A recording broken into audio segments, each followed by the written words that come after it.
طلاق دینا اللہ تبارک و تعالیٰ کو بڑا ناپسندیدہ عمل ہے، چونکہ طلاق دینے سے انسان کا گھر تباہ ہو جاتا ہے، اجڑ جاتا ہے، اور نسلیں جو ہیں نسلوں تک اس طلاق کے اثرات پہنچتے ہیں۔ شریعت نے حلال ہونے کے باوجود طلاق کو ناپسندیدہ قرار دیا ہے۔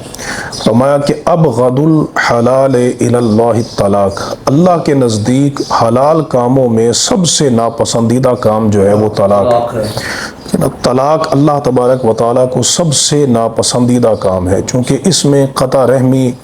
لازم آتی ہے اور اس کے بہت سے مفاسد ہوتے ہیں جو کئی دہائیوں تک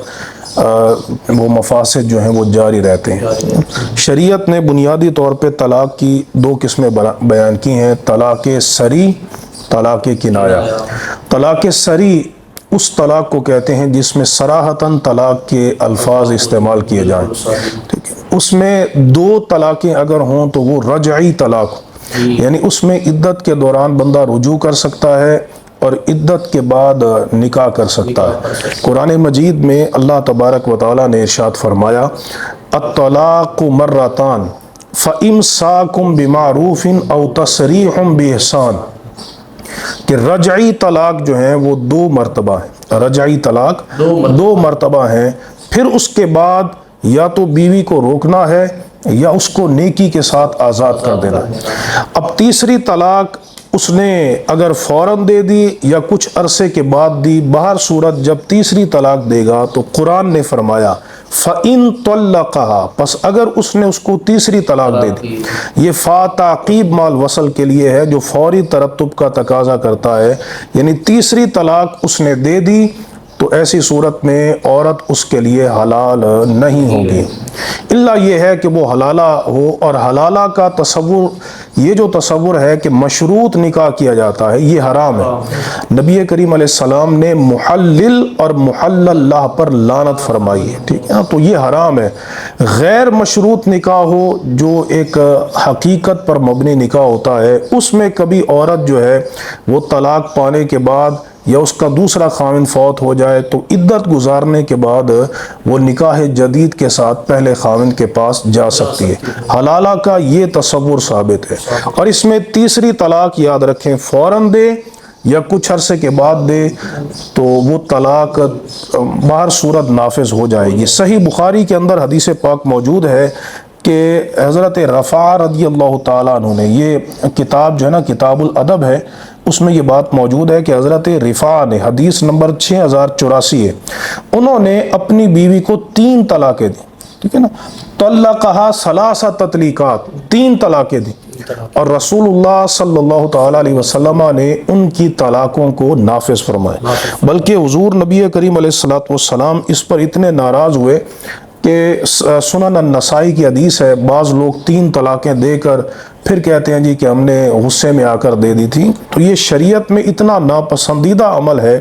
کہ ایک آدمی نے حدیث پاک کتاب الطلاق میں، سنن النسائی کی کتاب الطلاق ہے، حدیث نمبر 3430 ہے کہ ایک آدمی نے رسول اللہ صلی اللہ تعالیٰ علیہ وسلم کی موجودگی میں طلق امرأتہ 3 تطلیقات جمیعاً، 3 طلاقیں اس نے ایک ہی مجلس میں دے دی۔ آج وہ اہل حدیث حضرات کہتے ہیں دیکھو جی سرکار علیہ السلام کے دور میں 3 طلاقیں ایک ہی تھیں، یہ سنن نسائی کی حدیث ہے، سنن النسائی کی حدیث ہے کہ 3 طلاقیں اس نے ایک ہی مجلس میں دے دیں۔ تو نبی کریم علیہ السلام اس پر اتنے ناراض ہوئے کہ فقام غضبانا، آپ غضبناک حالت میں کھڑے ہو گئے اور فرمایا کہ ایلعب بکتاب اللہ، کیا اللہ کی کتاب کا مذاق بنایا جا رہا ہے؟ وَأَنَا بَيْنَ أَظْهُرِكُمْ، حالانکہ میں تمہارے درمیان موجود ہوں۔ اگر یہ 3 کی صورت میں ایک ہی طلاق ہوتی تو اتنا غضبناک ہونے کی ضرورت نہیں تھی۔ نبی کریم علیہ السلام کا 3 اکٹھی طلاقوں پر اتنا غضبناک ہونا یہ اس بات کی دلیل ہے کہ 3 طلاقیں جو ہے وہ ایک مجلس میں دی ہوئی وہ نافذ ہو جاتی ہیں۔ یہی مذہب تمام صحابہ کرام کا ہے، صحیح مسلم میں موجود ہے۔ یہی مذہب جو ہے علامہ نووی فرماتے ہیں کہ امام امام اعظم ابو حنیفہ کا ہے،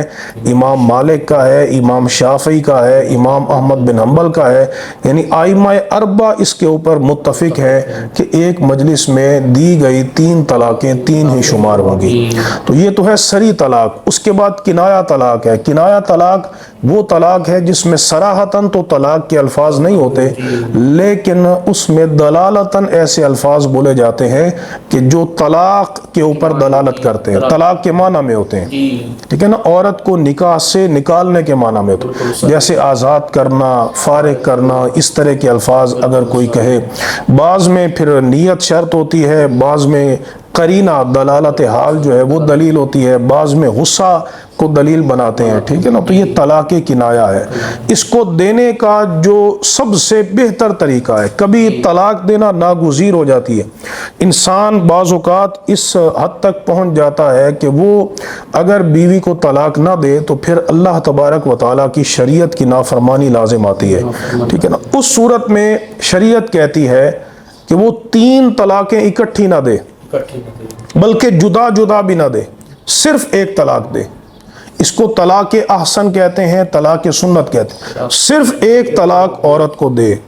یہ جو بعض اوقات وہ تحریر میں 3 طلاقیں اکٹھی لکھوا دی جاتی ہیں یا غصے میں تینوں بول دی جاتی ہیں، یہ منع ہے۔ 3 طلاقیں اکٹھی نہیں دینی چاہیے، ایک طلاق دے،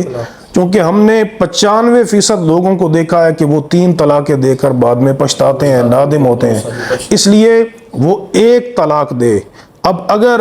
اس کا ارادہ بن جائے یا فریقین کا ارادہ بن جائے کہ ہم نے جو ہے، یا زوجین کا ارادہ بن جائے کہ ہم نے نکاح کے اندر جو ہے وہ جمع ہونا ہے، تو اس کا طریقہ یہی ہے کہ وہ رجوع کر لے، اس میں نکاح کی ضرورت بھی نہیں ہے۔ اور اگر عدت گزر جائے، جو مطلقہ کی عدت ہے وہ 3 حیض، والمطلقات یتربصن بانفسہن 3 قروء،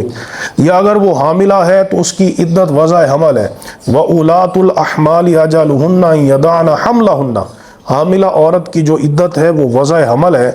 تو اب عدت کے دوران اگر وہ رجوع کر لے تو رجوع کرنا کافی ہو جائے گا، اور اگر رجوع نہیں کرتا تو بعد میں اس کے لیے نکاح کا دروازہ کھلا ہوگا، تو وہ پھر دوبارہ نکاح کر سکتا ہے۔ اس لیے کبھی 3 طلاقوں کا تلفظ نہیں کرنا چاہیے، یہ سنت کے خلاف ہے اور یہ بدعت ہے، لیکن بہرحال طلاق جو ہے وہ اس صورت میں نافذ ہو جائے گی۔ یہ دیکھیں